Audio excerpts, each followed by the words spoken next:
नमस्कार, स्वागत है आपका बिहार समाचार में। सबसे पहले खबर सुर्खियों में। तो देखिए, बिहार में अगले 4 दिनों तक जबरदस्त आंधी तूफान भयानक बारिश होने वाली है। साथ ही बिहार में तेज वज्रपात यानी आसमान से सीधा मौत बरसने की बात कही गई है। अगली खबर में कहा जा रहा है कि बाढ़ प्रबंधन बिना विकसित राज्य नहीं बन सकता है बिहार। यानी बिहार को जब तक बाढ़ से नहीं बचाया जाएगा तब तक बिहार का विकास करना असंभव है। यदि बिहार का विकास करना है तो सही में बाढ़ प्रबंधन को लेकर काम करना होगा। सिर्फ नौटंकी करने से नहीं होगा। सरकार को सिर्फ वोट बैंक के लिए, सिर्फ राजनीति के लिए बिहार को बार बार डुबाया जाता है। बिहार में बाढ़ को लेकर सरकार कभी भी गंभीर नहीं हुई है। बिहार वालों के लिए एक और बड़ी खुशखबरी है कि बिहार में बिजली की समस्या आज से समाप्त हो जाएगी। बिहार में इतना बिजली का उत्पादन होगा जितना बिहार खत्म भी नहीं कर पाएगा।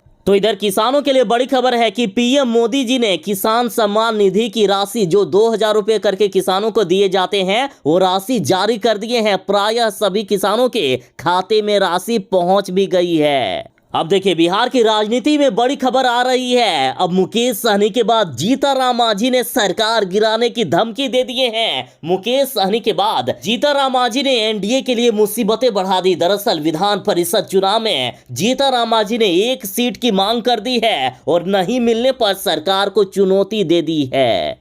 और इधर केंद्रीय मंत्री ने बिहार में शराबबंदी की पोल खोल दी है। कहा है कि कौन कहता है कि यहां दारू नहीं मिलती है। बिहार में शराबबंदी नाम की सिर्फ नौटंकी चल रही है। और इधर प्रशांत कुमार यानी पीके ने बड़ा ऐलान कर दिया है। कहा है कि पूरा बिहार आज पी के मस्त है, मतलब शराब पी के मस्त है और राजा को लग रहा है कि राज्य में शराबबंदी है। अगली बड़ी खबर है कि तेजस्वी यादव ने बड़ा ऐलान कर दिया है। देखिए, बिहार में बीजेपी वाले जातीय जनगणना को लेकर अड़चने खड़ा कर रहे थे, लेकिन तेजस्वी यादव ने और मुख्यमंत्री जी ने मिलकर आखिर बीजेपी को झुका ही दिया। तो तेजस्वी यादव बोले कि झुकती है दुनिया, झुकाने वाला चाहिए। अगली बड़ी खबर है कि बिहार में जातीय जनगणना को लेकर कैबिनेट की मंजूरी मिल गई है। 500 करोड़ रुपए के साथ जातीय जनगणना करवाई जाएगी और साथ ही फरवरी 2023 तक जातीय जनगणना पूरा कर लिया जाएगा। सरकार ने आदेश जारी किया था कि पक्का मकान और गाड़ी रखने वालों को नहीं मिलेगा राशन और इनका राशन कार्ड जब्त कर लिया जाएगा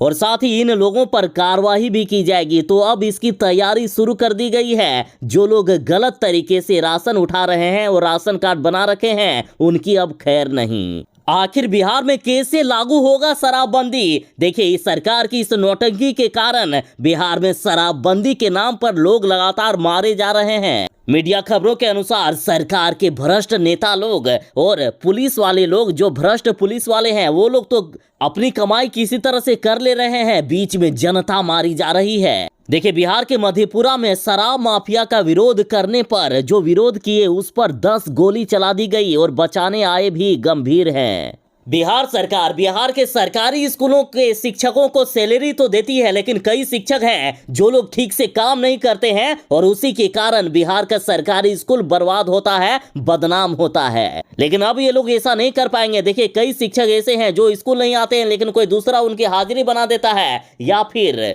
अपने हाजिरी बनाकर चले जाते हैं स्कूल से और दूसरे काम करने लगते हैं, लेकिन अब वे वैसा नहीं कर पाएंगे। सरकार ने बड़ी तैयारी कर ली है। सरकारी स्कूल में पढ़ने वाले बच्चों के लिए बड़ी खबर है कि बिहार सरकार ने किताब खरीदने के लिए जो पैसे जारी कर दिए थे वो पैसे अब छात्रों को मिलने लगा है। सरकारी स्कूल में पढ़ने वाले पहली से लेकर 5वीं तक के प्रति विद्यार्थी को 250 रुपए मिलेंगे, तो वहीं 6ठी से लेकर 8वीं तक के विद्यार्थियों को किताब खरीदने के लिए 400 रुपए दिए जा रहे हैं। सीधे बैंक अकाउंट में ही पैसे ट्रांसफर हो रहे हैं, अतः चेक जरूर ही कर लें। यदि किसी को अभी तक नहीं मिला है तो 1 सप्ताह के अंदर मिल जाएगा। तो बिहार की बड़ी और महत्वपूर्ण खबरों पर बात करने से पहले आपसे एक छोटी सी अनुरोध है, कृपया वीडियो को एक प्यारा सा लाइक अवश्य कर दीजिएगा। आपका लाइक करना ही हमारी मेहनत का फल होता है। मौसम विभाग ने फिर से खतरे की घंटी बजा दी है। देखिए, बिहार में अगले 4 दिन तक जबरदस्त आंधी तूफान और भयानक बारिश हो सकती है। साथ ही मौसम विभाग ने कहा है कि बिहार में वज्रपात भी इस बार तबाही मचा सकती है, अतः बिहार के लोग जरा बच के रहें। देखिए, उत्तरी बिहार के तकरीबन सभी जिलों में अगले 4 दिनों तक जबरदस्त आंधी तूफान के आसार हैं।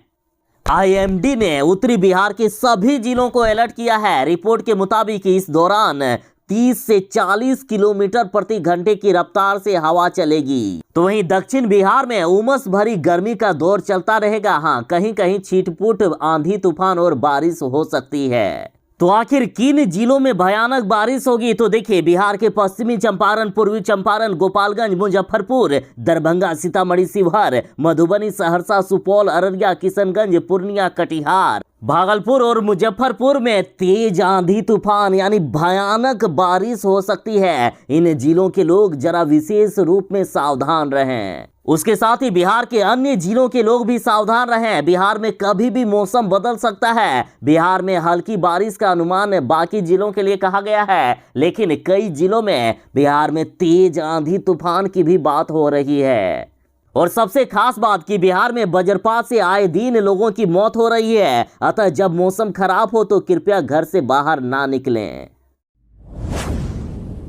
अगले कुछ ही दिनों में बिहार में बाढ़ आने वाला है और मौसम विभाग ने तो इस बार और भी खतरनाक खबर सुना दी है कि इस बार सामान्य से ज्यादा बारिश होगी। मतलब इस बार बिहार में बाढ़ पहले से भी ज्यादा तबाही मचा सकती है और बाढ़ में आम जनजीवन के साथ जान माल की भी काफी ज्यादा नुकसान होता है। और इस साल यदि बाढ़ में पशु की मृत्यु हो गई तो मृत्यु होने पर कितने पैसे मिलेंगे, इसकी सूची बिहार सरकार ने जारी कर दी है। सबसे पहले तो हम विनती करते हैं कि भगवान, ईश्वर या खुदा ऐसा ना करे कि पशुओं की मृत्यु हो और दुर्घटनावश मान लीजिए पशुओं की मृत्यु होती है तो आखिर क्या योजना है, चलिए ये भी आपको जानकारी दे देता हूँ। देखिए, दूध देने वाले पशु जैसे गाय, भैंस, ऊंट, याक, मिथुन आदि की यदि एक जानवर की मृत्यु होती है तो एक जानवर के लिए 30,000 रुपए मिलेंगे। एक परिवार में अधिकतम 3 पशु सीमित किए गए हैं, मतलब एक परिवार में 90,000 रुपए तक मिल सकता है। तो वहीं यदि बकरी, भैंस, सुअर आदि की मृत्यु हो गई तो एक पशु के लिए 3,000 रुपए मिलेंगे और 30 पशु तक सीमित किया गया है। तो वहीं भारवाही पशु जैसे बैल, ऊंट, घोड़ा आदि की मृत्यु हो जाती है तो 25,000 रुपए एक पशु के लिए सरकार देगी, 3 पशु तक सीमित है। तो वहीं बछड़ा, खच्चर, गधा, टट्टू आदि की मृत्यु हो जाती है तो एक पशु के लिए 16,000 रुपए सरकार देगी,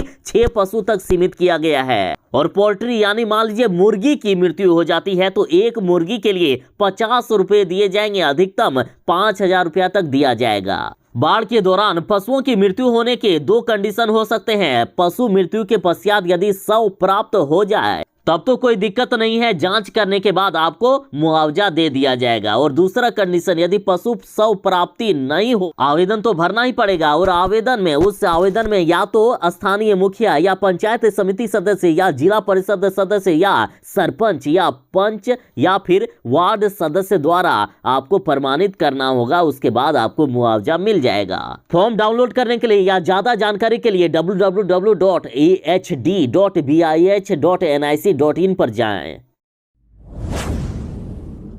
मुकेश सहनी के बाद अब जीतनराम मांझी बढ़ा दिए हैं एनडीए की मुश्किलें। देखिए, मुकेश सहनी तो कुछ बीजेपी का उखाड़ नहीं पाए। मुकेश सहनी को ही पार्टी से बाहर निकाल दिया गया और उनके तीनों विधायकों को बीजेपी ने अपने दल में शामिल कर लिया। लेकिन जीतनराम मांझी को लेकर ऐसी कोई बात नहीं है। जीतनराम मांझी चाहे तो सरकार गिरा भी सकते हैं। मुकेश सहनी के बाद अब जीतनराम मांझी ने बढ़ा दिए हैं एनडीए की मुश्किलें। दरअसल जीतनराम मांझी ने विधान परिषद की चुनाव में 1 सीट की मांग कर दिए हैं। अब जीतनराम मांझी कहीं ना कहीं इस ओर कह रहे हैं कि अब हम नहीं मानेंगे, 1 सीट अब हमको देना ही होगा। और जीतनराम मांझी ने मीडिया के सामने आकर नहीं बल्कि बीजेपी और जदयू के नेताओं के सामने ये मांग रख दी है। हिंदुस्तान आवाम मोर्चा के विश्वस्त सूत्र बता रहे हैं कि विधान परिषद की 1 सीट को लेकर जीतनराम मांझी ने मुख्यमंत्री नीतीश कुमार से भी बात की है। जीतनराम मांझी स्पष्ट तौर पर कह रहे हैं कि वह जदयू के साथ ही एनडीए गठबंधन में शामिल हुए हैं, इसलिए जदयू की जिम्मेदारी बनती है कि विधान परिषद की 1 सीट हिंदुस्तान आवाम मोर्चा को मिलना चाहिए। तो वही मीडिया खबरों में तो यहां तक कहा जा रहा है कि इस बार यदि जीतनराम मांझी की मांग नहीं मानी गई तो एनडीए में बवाल मचा सकते हैं जीतनराम मांझी। तेजस्वी यादव ने कहा है कि झुकती है दुनिया, झुकाने वाला चाहिए। जिस तरह से बिहार में बीजेपी वाले जातीय जनगणना को लेकर मना कर रहे थे, मुख्यमंत्री नीतीश कुमार जी में भी उतनी हिम्मत नहीं हो पा रही थी कि जातीय जनगणना को लेकर वे कोई ऐलान कर दे। और इसी बीच तेजस्वी यादव ने हिम्मत दिखाई और चले गए मुख्यमंत्री नीतीश कुमार जी से मुलाकात करने। उसके पहले तेजस्वी यादव ने मुख्यमंत्री नीतीश कुमार जी को अल्टीमेटम दे दिया था कि यदि जातीय जनगणना को लेकर बैठक नहीं बुलाई गई तो पूरे बिहार में आंदोलन कर देंगे। और उसके अगले ही दिन मुख्यमंत्री नीतीश कुमार जी ने तेजस्वी यादव को अपने आवास पर बुला लिया।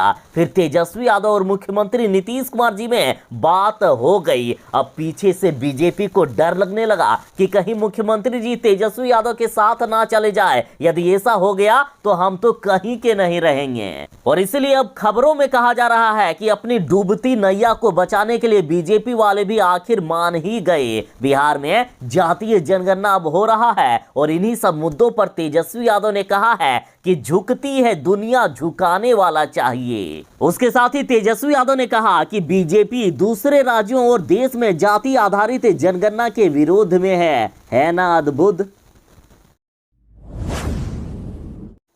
कैबिनेट की बैठक में बड़ा फैसला हो गया है कि बिहार सरकार 500 करोड़ रुपए खर्च करके बिहार में जातीय जनगणना करवाएगी। मुख्यमंत्री नीतीश कुमार की अध्यक्षता में गुरुवार को हुई कैबिनेट की बैठक में जातीय जनगणना के प्रस्ताव को मंजूरी मिल गई है। राज्य में जाति गणना करने का रास्ता भी साफ हो गया है। इसके अलावा बैठक में कुल 11 एजेंडों पर मुहर लगी है। राज्य में जातीय जनगणना का सारा खर्चा बिहार सरकार देगी। इसके अलावा आकस्मिक निधि से 500 करोड़ रुपए खर्च किए जाएंगे। तो राज्य में जातीय जनगणना के साथ आर्थिक गणना भी किया जाएगा। बिहार में कितने जाति के लोग रहते हैं, बिहार में किस जाति के लोग ज्यादा पिछड़े हैं, किस जाति के लोग ज्यादा गरीब हैं, अमीर और गरीब की सभी की गिनती की जाएगी। सबसे ज्यादा इसमें फायदा गरीबों का होगा, दलितों का होगा और उन सभी जातियों का होगा जो सरकार की योजनाओं से वंचित रह जाते हैं। बीजेपी की पोल खुल गई है। पद्मश्री बीजेपी एमएलए भागीरथी देवी ने इस्तीफा दे दिया है और साथ ही इन्होंने बीजेपी की पोल खोलकर रख दी है। भागीरथी देवी ने पार्टी के तमाम पदों से इस्तीफा दे दिया है। बगहा जिले से आने वाली भागीरथी ने आज पार्टी के नेताओं के ऊपर गंभीर आरोप लगाए। इन्होंने कहा कि बीजेपी दलितों पर अत्याचार करती है। दलित होने के कारण पार्टी के संगठन में उनकी नहीं सुनी जा रही है। इन्होंने कहा कि दलित समझकर मुझे परेशान किया जा रहा है। बगहा जिला संगठन में दूसरे दल को मदद पहुंचाने वाले नेताओं की पूछ हो रही है। बगहा जिला जब से बना है तब से उनके साथ अपेक्षा जारी है, तब से उनके साथ अत्याचार किया जा रहा है। इतना ही नहीं, बीजेपी विधायक ने इसके साथ साथ कई गंभीर आरोप लगाए। इन्होंने कहा कि जब से बगहा जिला बना है तब से मुझे मक्खी की तरह फेंक दिया गया है। दलित समझकर एक अलग छांट दिया गया है। हमें किसी काम में नहीं पूछा जाता है। चुनाव के समय में भी मेरे साथ दुर्व्यवहार किया जाता है। बीजेपी कमेटी द्वारा किसी तरह की इज्जत मुझे नहीं दी जाती है। बिहार वाले कुछ दिनों से बिजली कटने से परेशान थे, खास करके गर्मी में बहुत दिक्कत होती थी, लेकिन अब सभी समस्याओं का समाधान मिल गया है। अब बिहार में आपको बिजली की समस्या नहीं झेलनी पड़ेगी। बिजली की समस्या परमानेंटली सॉल्व हो गई है। देखिए, बीते दिनों देश भर में कोयला संकट के कारण बिजली संकट गहरा गया था और इसका असर बिहार पर भी पड़ा, लेकिन अब इस समस्या का समाधान हो गया है।